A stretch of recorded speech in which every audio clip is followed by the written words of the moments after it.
Hey everyone, in today's video, I'm going to show you how to clear cache files on Brave browser. So to start, you need to open the browser first.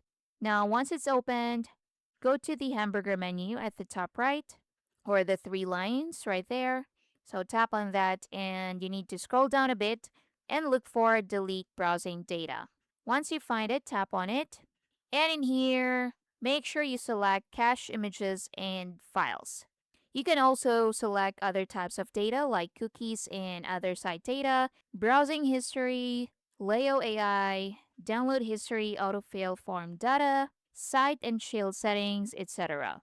You can enable all of those, but it's up to you. So you can also choose the time range. You have last 24 hours, last hour, last 15 minutes, last 7 days, and more. So if you click on more, you can select last 4 weeks or all the time. Right here at the top, you can also choose to delete data on exit. So if you click on that, here you can select cache images and files, cookies, browsing history, download history, and so on and so forth. So go back to delete browsing data and select cache images and files. And at the bottom, make sure you click on delete from this device.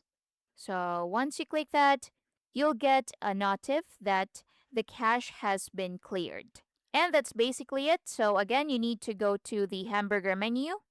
You need to go to delete browsing data and select cache images and files. Then at the top, select the time range and just tap on delete from this device. That's basically it. That's how you can clear cache on Brave browser. Thank you for watching. If you found this helpful, make sure to like and subscribe and support our channel. Thank you for watching.